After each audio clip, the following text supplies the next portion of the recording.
So continuing with this, we say the next issue we deal with, what is a bid'ah?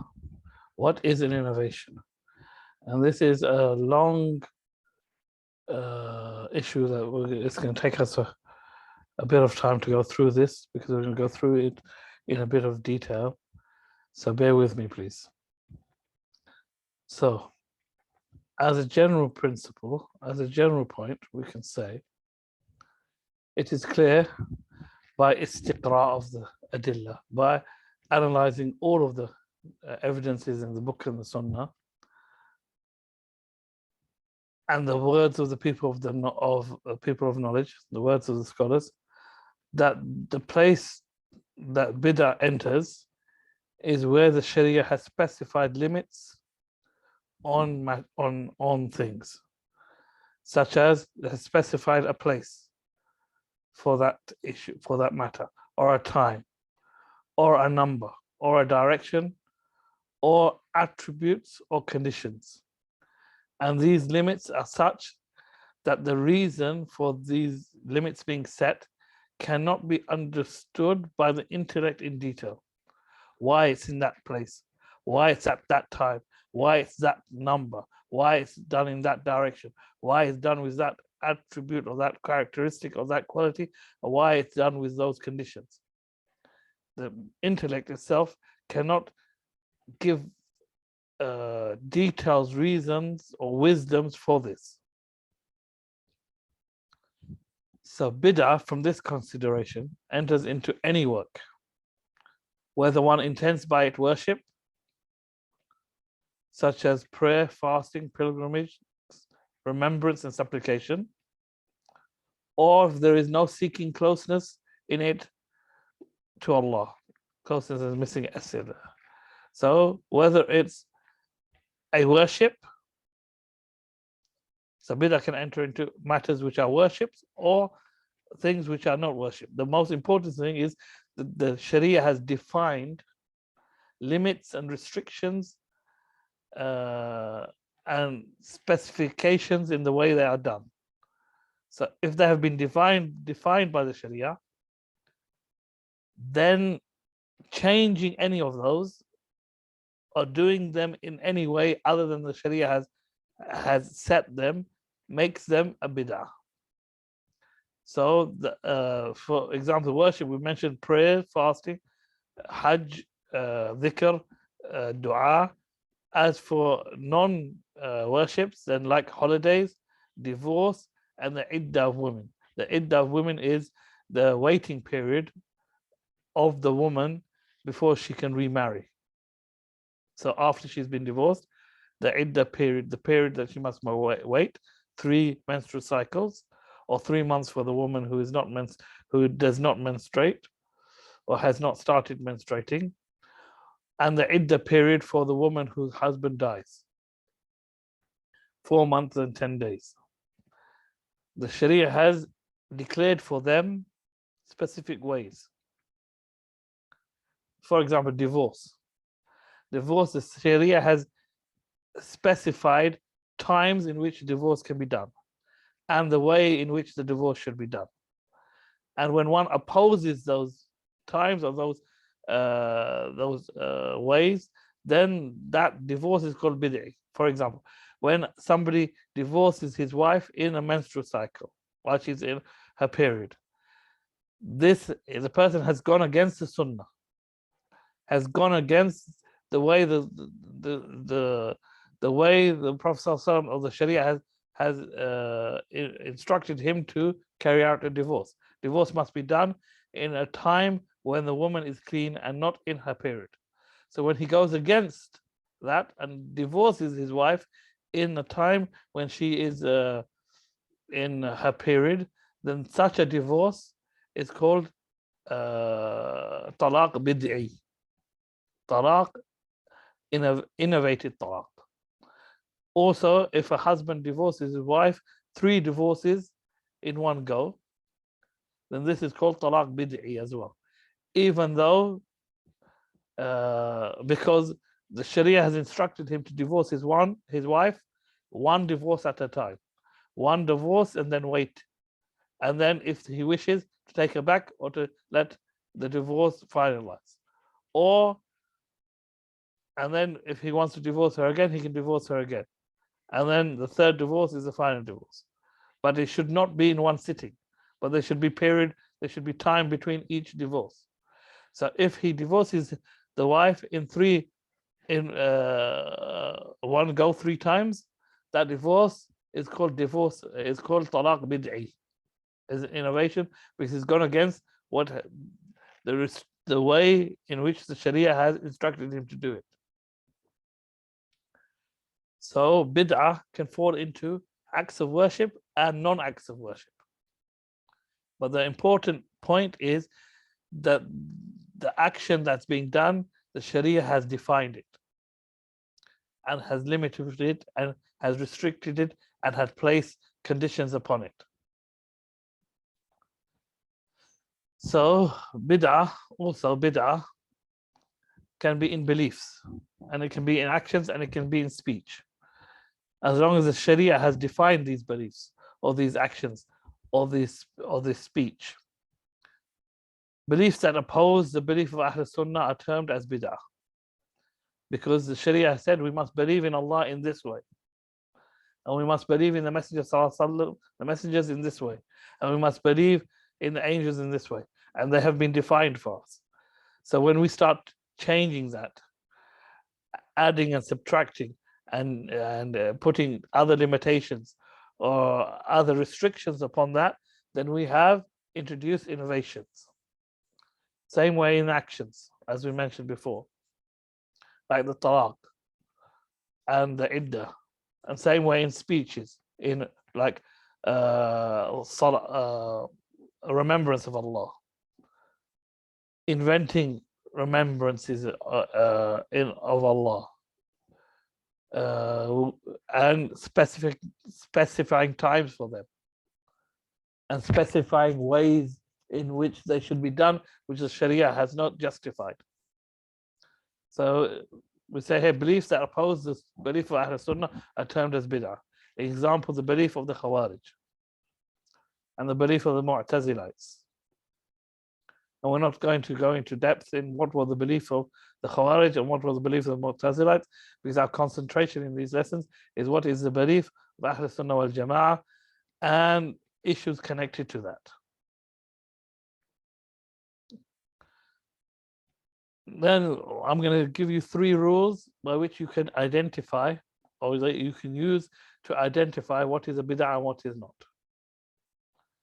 So firstly, every change in the boundary of an action, whether by increase, decrease, description, change of place or time, and or state in a way which Allah has not permitted, is a bid'ah in the religion. So if there's something in the Sharia that has been defined with the Sharia and given boundaries, that it must be done in this time, it must be done with this, in this place, in this way, and then you increase in it or you decrease in it, and this increase or decrease is its description or its place or its time or the state in which you are in which it is done, which Allah has not permitted, which Allah has not sanctioned, for which there is no proof for, then this is a bid'ah in the religion. Continue. The second rule that we can use to identify bid'ah is the intention of pure worship in an action, or leaving an action from the normal matters in a way which has not been legislated by the Sharia, transforms that action or that leaving into pure worship, hence becoming a bid'ah. So this will become clearer with an example. Like wearing specific clothes as a form of worship. So you wear a specific, for example, you wear a thobe, and you wear the thobe, the Saudi thobe, for example, or you wear this ghutra, or you wear this I don't know what they call this mashlah, or this bisht. You wear this bisht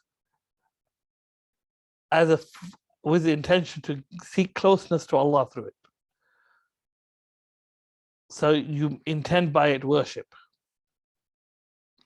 Then this is an innovation, because there is no, the religion has not come with this. Another example of this is not using modern transport for Hajj. So you make Hajj walking, which from here is very difficult. But somebody, say somebody in Yemen, for example, walks from Yemen all the way to Mecca to make Hajj, even though available for him is cars and buses and even airplane. But he does that, he leaves all of that, seeking closeness to Allah and thinking that he will gain more reward with Allah. Then this becomes an innovation, because the Sharia has not sanctioned this. This form of closeness, seeking closeness to Allah, the Sharia has not sanctioned. Leaving drinking cold water, this is a leaving.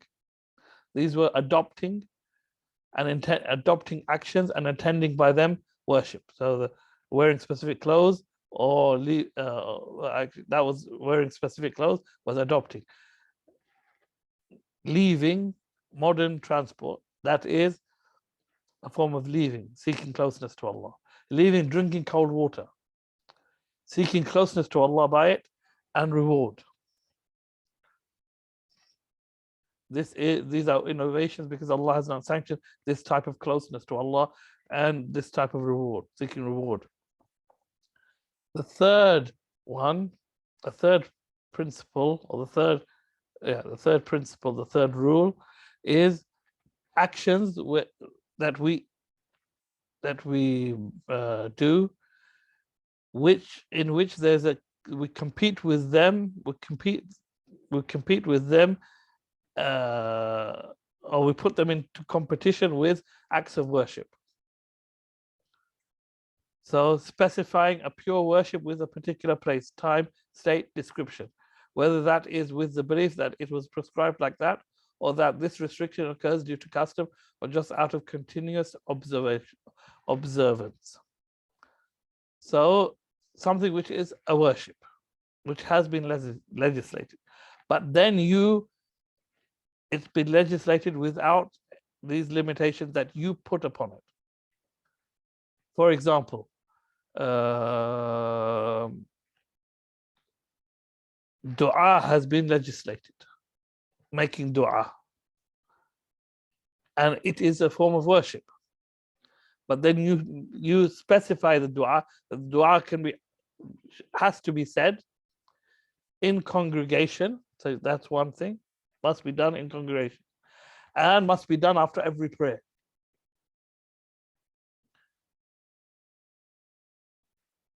So you've restricted it, and you've set it to a time and place and a way, and this becomes continuous. So either this is that you think the Sharia has legislated this, or that this is just because this is the way it's done, because this is the customs of the people, or this is the way that it's always been done. This causes it to be a bid'ah. The third one, under competing with pure acts of worship, is restricting or specifying certain customs with boundaries, or restricting them to a place, time, state, description, where the intellect cannot see reasons for these boundaries in detail, even if closeness to Allah is not sought through them or to any person. So that these things are not worships. They're customs, normal actions that people do. But what makes them into an innovation is that you limit them and you restrict them and you give them conditions and you stick to them a place, a time, and a way and a description where there's no intellectual wisdom that one can find for this. And you don't seek closeness through them to Allah or to any person. Examples like National Day, like lowering the flag. So lowering the flag is out of mourning for the death of somebody. Now, mourning the death of somebody, the Sharia has defined for us how we mourn the death of somebody and how long we mourn the death of somebody and the way in which we mourn the death of somebody. Lowering the flag is not one of those things which the Sharia has legislated, but rather it's a custom which has become a way, or has become competition with that which has been legislated, and hence it becomes an innovation. Taxation, taking a certain amount from the wealth of the people, becomes innovation because it's competing with zakah. Allah has limited the money that the tax, or the tax on people's wealth, has limited it to zakah and to zakat al-fitr, and limited it to amount within zakah. Now, for you to add taxation, then they consider this to be competing with zakah. The bid'ah in national days is because the Sharia has restricted the Eid to two only. So any increase is a bid'ah. And we will deal with that in more detail.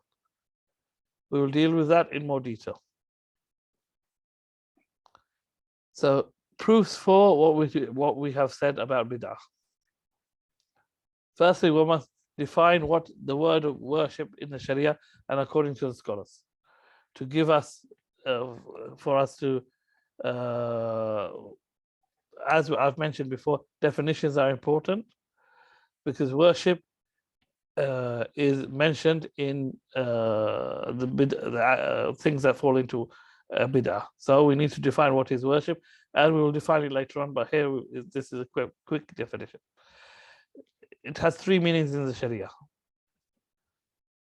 The first of them is that which one cannot comprehend the reason behind it in detail from the actions intended to seek closeness by them to Allah, which are not performed except exclusively to Allah, like salah, like hajj, like siyam, like dhikr, whether open or restricted. In such actions, bid'ah can occur if there is a change in the makeup of the worship, or its place, or its timing. And on this issue, there should be no difference of opinion. So anything which has been defined, anything that the intellect cannot comprehend the reasons behind it being done in that way, and it's intended by it closeness to Allah, and and it's only done exclusively to Allah, then this is a form of worship. And any change in this causes it to become a bid'ah. Any change of this against what has been legislated causes it to become a bid'ah.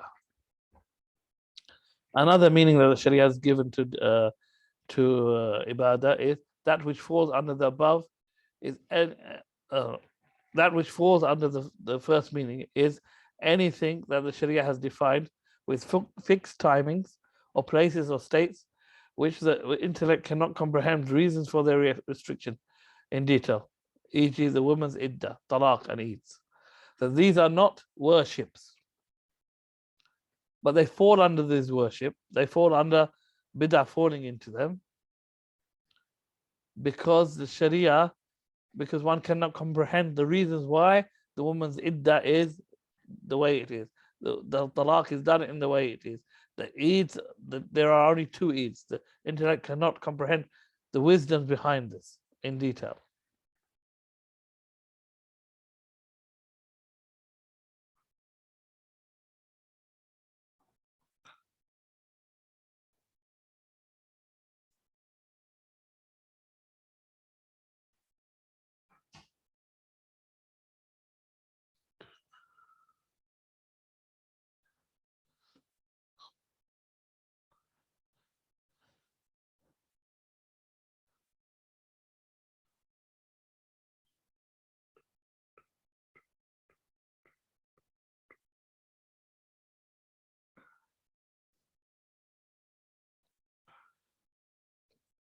Okay, continuing.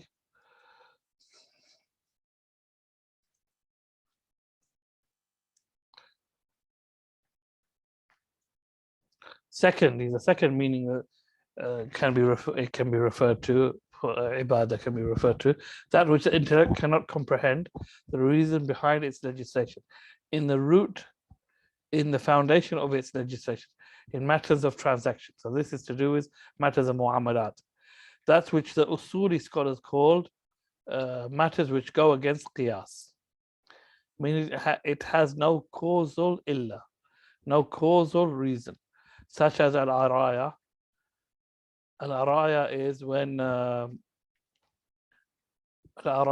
when there's dates upon the tree, and somebody takes a guess at how much that tree, the dates value of the dates on that tree is, and sells them based upon that guess, and takes dates in hand for those dates on the tree before even that they are fully developed.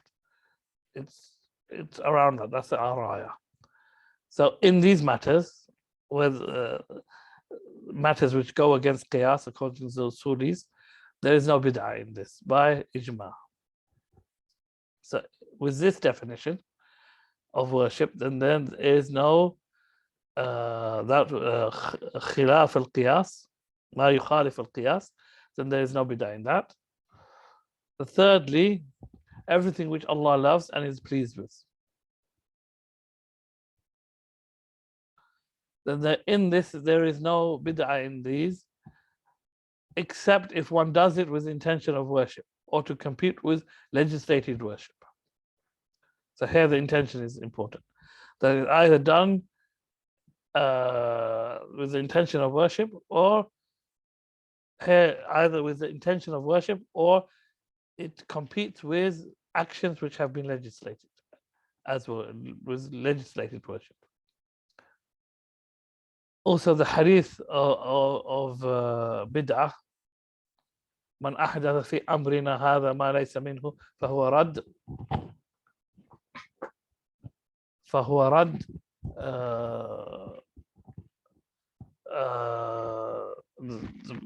Aisha radiallahu anha mentioned في أمرنا in this في أمرنا هذا, this religion.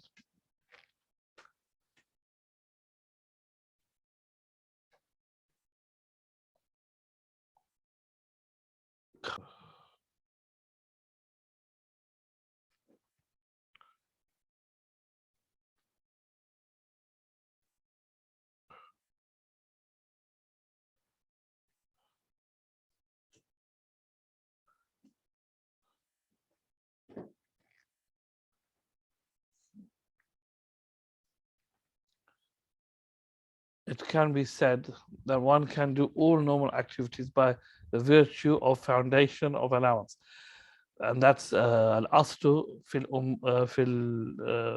العادات الإباحة, al-aslu في الأمور الإباحة, al-aslu في الأمور العادية الإباحة. That the foundation, the default position with regards to normal actions is that they are allowed.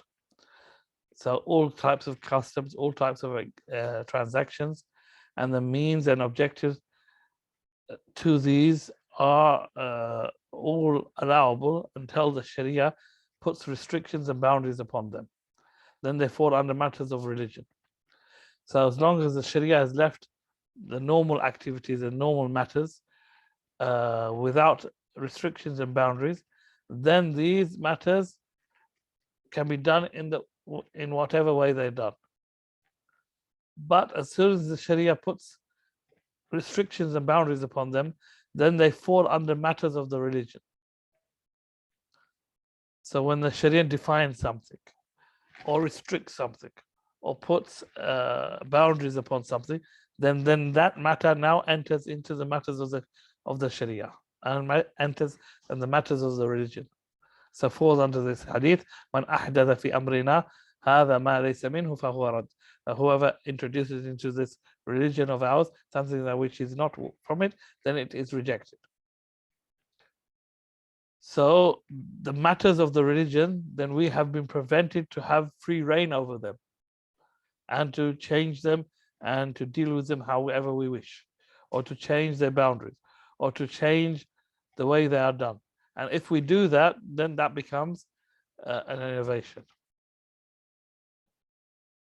For example, divorce while menstruating is called a bid'ah by consensus, because it is done in a matter opposing the legislated way. And that legislated way, we do not have, the intellect cannot understand the wisdom and the rationale behind it in detail. Also, the hadith, another proof, is hadith actions are by intentions. Hence, the intention can change the action from a normal action to worship.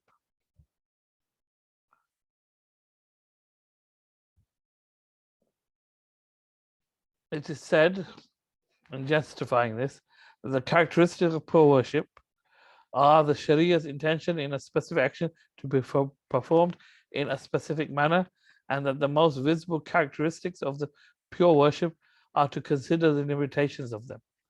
So the main characteristic of something to be pure worship is the Sharia's intention that this action be done with specific characteristics and limitations and restrictions and boundaries. For example, the boundaries that are set on these worships is that specific locations of the body, that is done on specific locations of the body, such as organs for wudu. The Sharia has specified which organs should be washed for wudu. Or the Sharia defines it as a specific place where the actions must be done, as for Hajj. And this is the most prominent feature of the rituals of Hajj, that it must be done in Mecca, and it must be done in Mina, it must be done in Muzdalifah, it must be done in Arafah. State or character, character such as the prayer, it must be done in a state of wudu.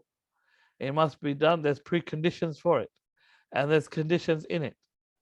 And it must have ruku, it must have a standing, it must have a ruku, it must have sujood, it must have sitting. All of these are states and character. Or it's defined as a meeting, such as Friday and Eid. What is meant by meeting here is gathering. It cannot be done without a gathering.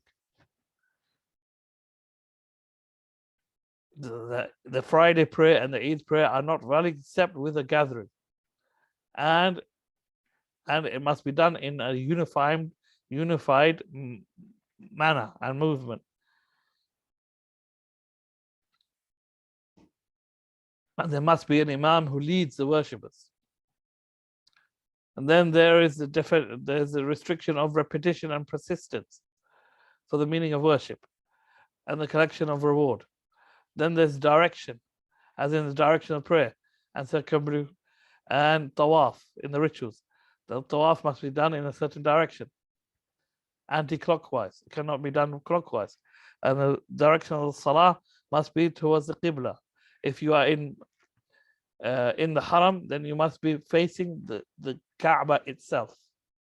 If you are away from the haram, then you must be facing in the direction of the Kaaba, even if you are not facing the Kaaba exactly. So these are things which have been limitations which have been put on the specific worships. Numbers and quantities, such as the prayer. The prayer is made up of certain numbers. Fasting is made up of certain numbers. Zakah is a certain amount of the wealth. Hajj is done on specific days, a specific number of days, and the specific rituals which is done. Divorce is specific number, 3 divorces. That's the final. And the number of women that one can marry.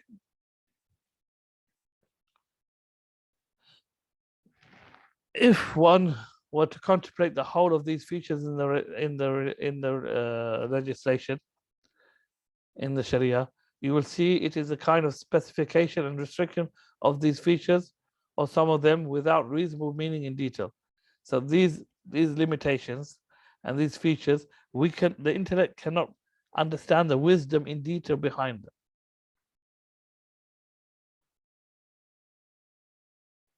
The intention of the slave in the acts of worship to a specificity or restriction that was not indicated by the Sharia is a kind of imitation of the Sharia.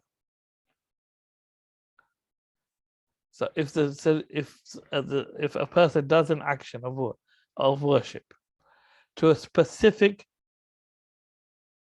limit or to a specific restriction which the Sharia has not legislated, then this is a kind of imitation of the Sharia in its enactment of devotional rulings, in its legislation of matters of worship.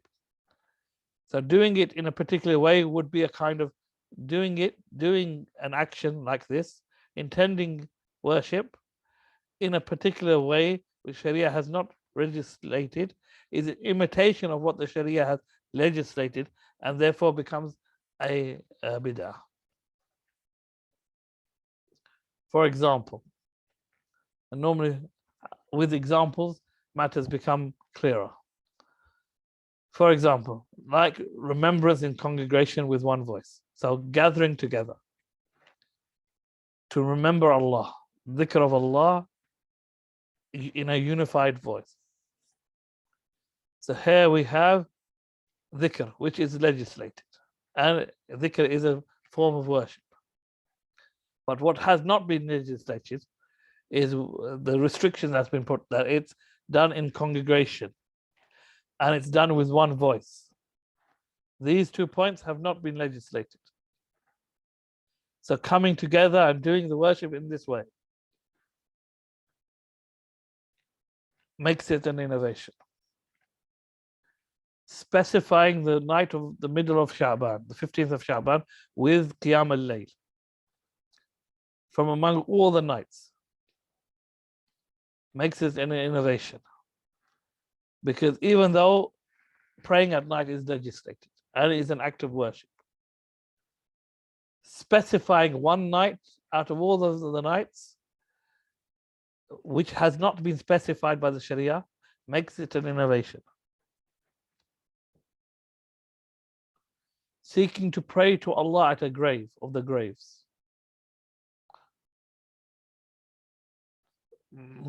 Supplication to Allah in any place is acceptable, but specifying it to supplicating to Allah at a specific grave makes it an innovation. Or supplicating at the door of the masjid when people are on a journey, by restricting it to supplicating at the door of the masjid on a journey makes it an innovation.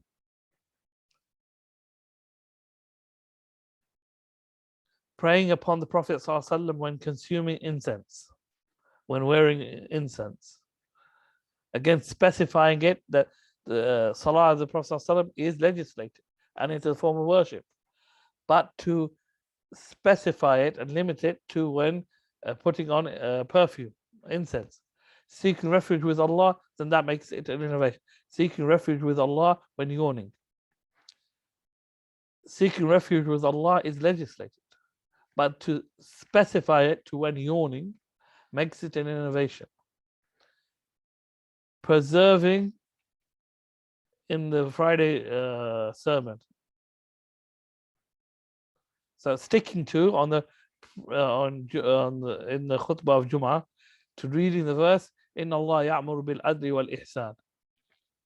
On continually commanding on in the first khutbah of Friday, that the people, when the khatib finishes the first khutbah, that he commands the people to seek forgiveness at the end of the first khutbah, continually doing that and specifying it to that time only makes it an innovation.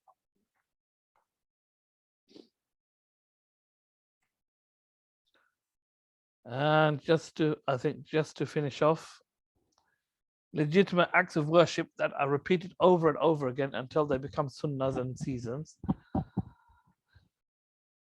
Allah has prescribed from them what is sufficient for the servants. So acts of worship which have been, which are repeated, which are repeated over and over again, and are termed sunnah and mawasim, seasons, then Allah has prescribed of them that which is sufficient for us in the religion. So if a gathering is created in excess of these gatherings, so in these repeated sunnahs and seasons, mawasim, there is a gathering that occurs, like the Eids, like Jum'ah,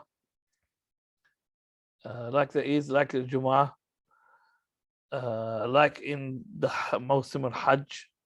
These are gatherings and repeating, and these are sunan, and these are mawasim. That which has been legislated in the Sharia is sufficient for us. So if a gathering is invented more than these gatherings, and it becomes accustomed, and it becomes continuous, and it becomes a custom of the people, and it happens continuously, then that is an imitation of that which has been legislated, of the prescribed sunan and mawasim. And so it becomes an innovation. So competing with the legislated. So announcing some acts of devotion, some acts of worship is intentional according to Sharia, such as the announcement of the prayer, the adhan. It is a sign of the signs of Islam. The adhan is from the signs of Islam.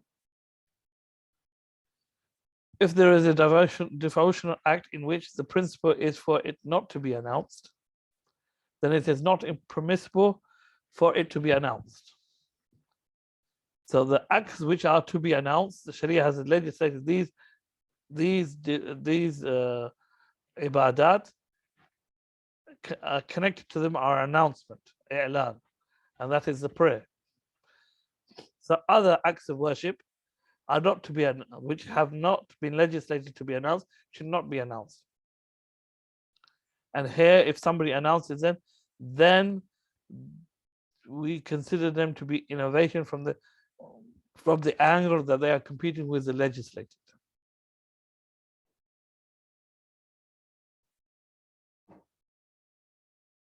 For example, an example is to, like in some countries, after the adhan, they send salah and salam upon the Messenger of Allah sallallahu alaihi wasallam. Even though sending salah and salam upon the Messenger of Allah sallallahu alaihi wasallam is legislated, but to announce it is not legislated. The dua after the adhan, it is legislated, but to announce the dua after the adhan is not legislated. Whereas the adhan is legislated, and to announce the adhan over the loudspeaker is legislated, because it is to inform.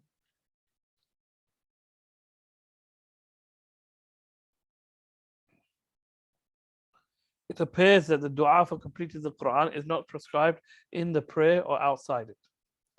And this is an issue where there's a difference of opinion. This is the view of Malik, rahimahullah.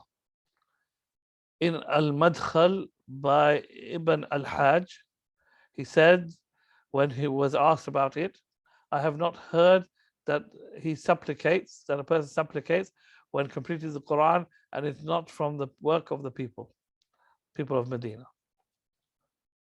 As for the act of Anas radiallahu an, it does not indicate its legitimacy.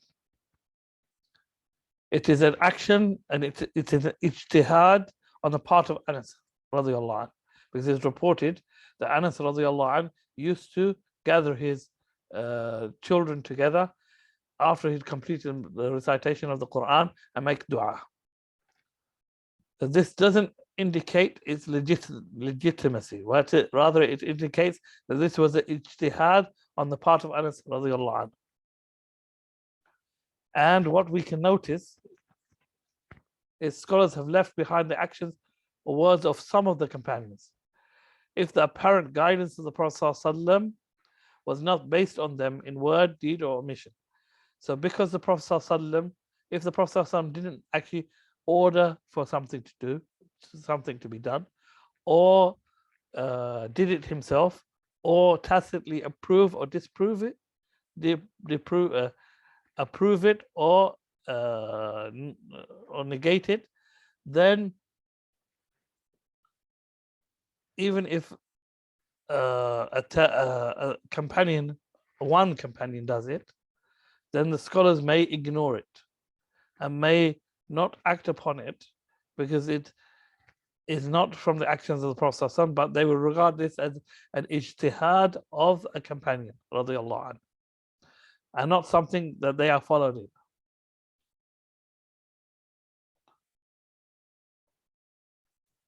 It is obligatory that everything one says and does be subject to the Sunnah.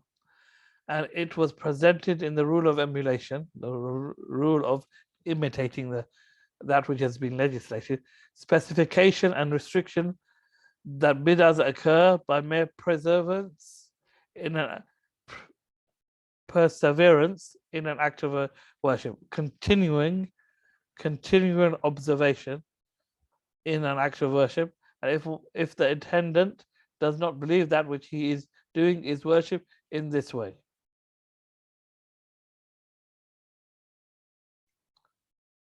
It is a heresy if things happen constantly. It is a heresy if somebody does an action, constantly does this action, even if the action in itself was legislated, but specifies a time and place and restricts it, and then does it constantly.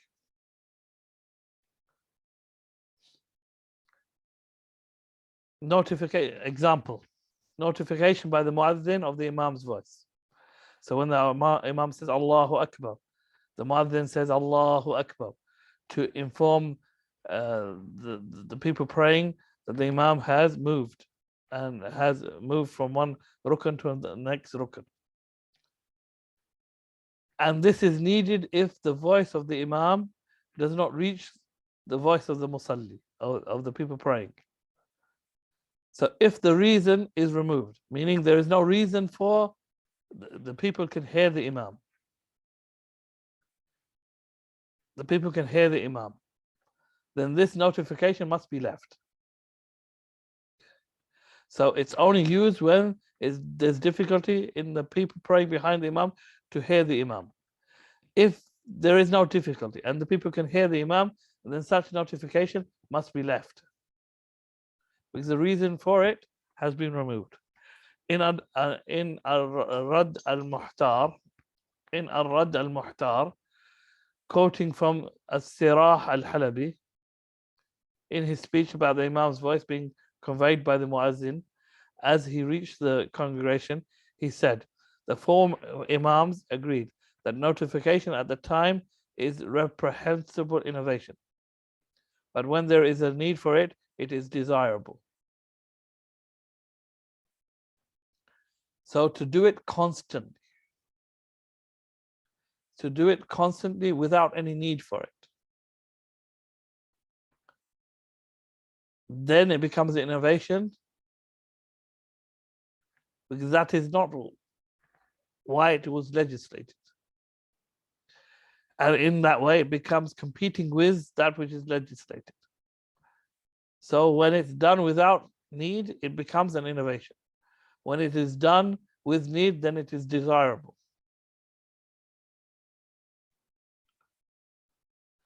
Temporal holidays, time and place are two rigid circumstances for which there is no veneration, except what Islam has venerated.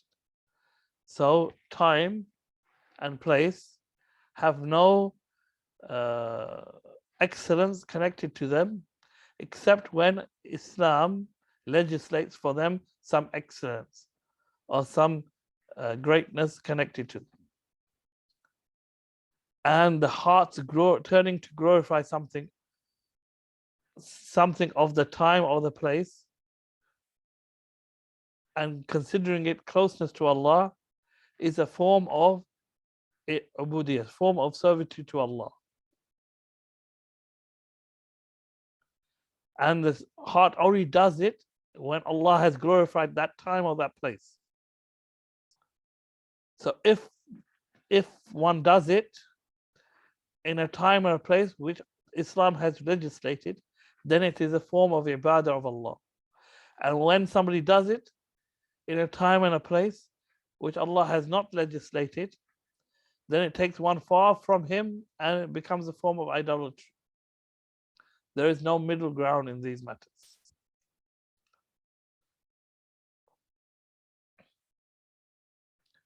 On the authority of Anas bin Malik, radiallahu anhu, the Prophet ﷺ said, when the Prophet ﷺ came, Anas ibn Malik said that when the Prophet ﷺ came to Medina, he found that they had 2 days to play in.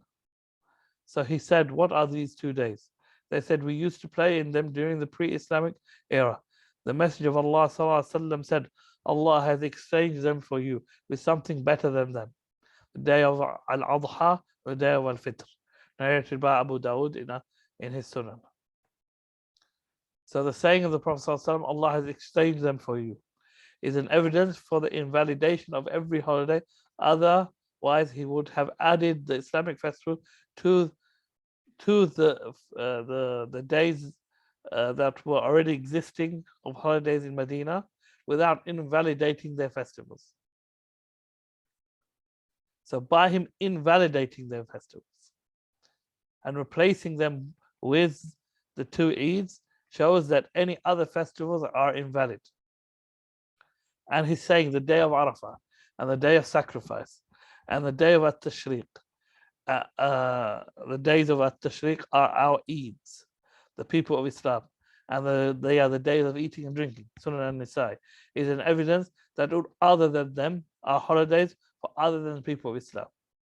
So the Prophet ﷺ restricted in this hadith that these are the Eids of the people of Islam. The day of sacrifice in another hadith, the day of Fitr after Eid, the day of Eid after Ramadan, and the day of Arafah, and the day of Eid al-Adha, sacrifice, and the days of Tashriq are the Eids of the people of Islam.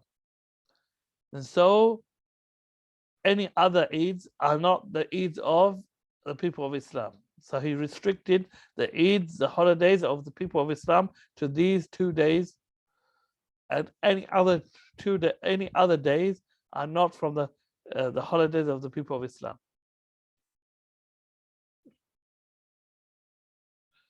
So other holidays become innovations from 2 sides. The first, that in the festivals of Islam there is a characteristic of pure devotion in choosing their time.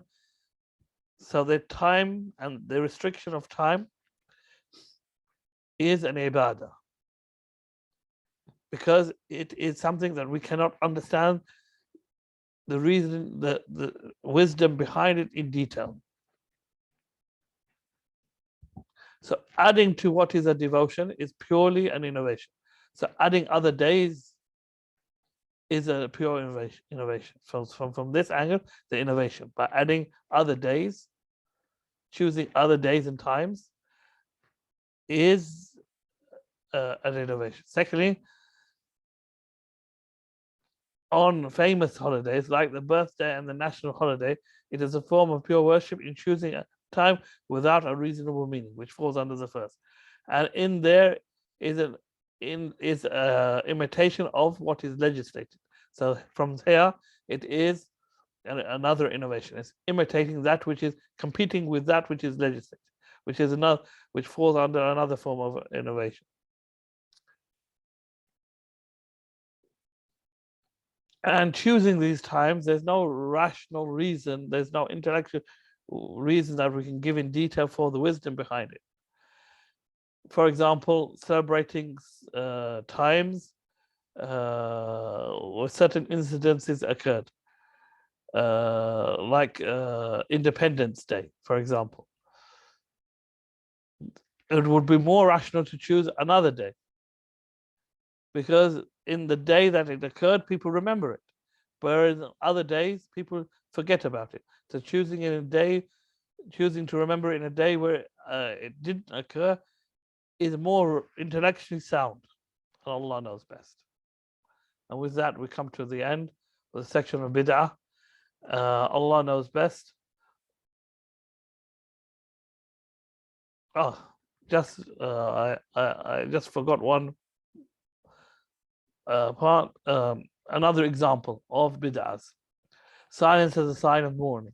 The Sharia has limited for us how we mourn our dead. So when somebody adds to that, and adds in ways, so what has been added in the Western world is silence as a sign of mourning. So in some societies, the habit is, as a sign of mourning, people are silent for a period of time, such as a minute or half a minute, to mourn the death of a great person. And this can be done in public, or it can be done in private. So choosing being silent for a specific duration of time, there's no wisdom. The intellect cannot see any wisdom behind it in detail. So something which is ordinary, which is being silent, entered into it the blemish of worship, which is not understanding the detail behind it. So because we said worship, one of the categories of worship is not being able to understand the rationale and the wisdom behind it in detail. So it becomes an innovation. Also, another example is commitment to a specific period of time to devote to da'wah. So some people adhere to specific periods of time for da'wah, which make it a method to follow.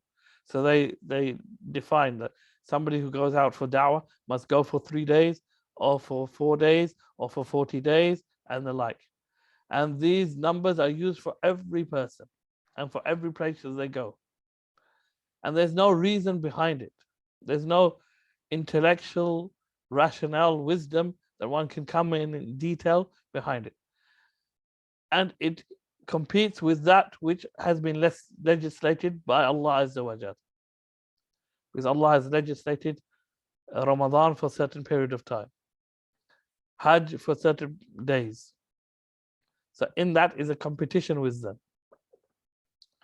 And so it is an innovation from these angles. Whereas if these times were fixed due to time, that's because people have this much time off, or their holidays are for 2 months, then they would not be a bid'ah. Because then we can understand the rationale in detail why they are, and Allah knows best. Ibn Taymiyyah said, the Sunnah is what the Sharia evidence affirmed that it is obedience to Allah and His Messenger. Whether the Messenger of Allah did it or he didn't do it, or he did it at his time, or he did not do it at his time, because it is not required at that time to do it, or there is an impediment to doing it. So the Sunnah is what has been affirmed is obedience to Allah and His Messenger. Whether the Prophet ﷺ did it or didn't do it. And his not doing it could be because that action was not required at that time, or there was something preventing him from doing it at that time. If it is proven that it is commanded or it is recommended, then it is a sunnah. An example given is Taraweeh prayer. The Prophet ﷺ prayed it in congregation for 3 days, and then he left praying in the congregation.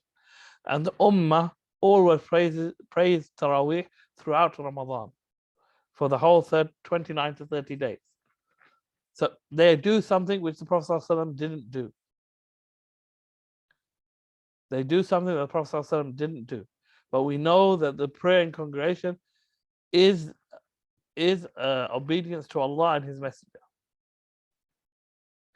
But the Prophet ﷺ didn't do it after the 3 days because of something which prevented him, and that was that out of fear that it would become obligatory and then he couldn't do it. So this needs to be borne in mind as well, and Allah knows best.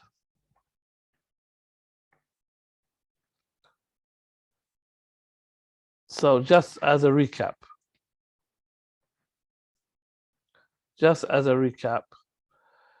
we will say from everything we've proceeded of evidences and the words of the scholars, the place that the bid'ah enters is where the Sharia has specified limits for an action or a belief or speech, whether it be place, time, number, direction, attribute, or condition. And these limits and the reasons for these limits cannot be understood by the intellect in detail. So bid'ah from this consideration enters into any work, whether one intends by it worship or doesn't intend by it worship. Worships are like prayer, fasting, hajj, dhikr, dua, and non-worships are like holidays, divorce, and the iddah of women. And with that, we come to the end. وصلى الله على نبينا محمد وعلى آله وصحبه وسلم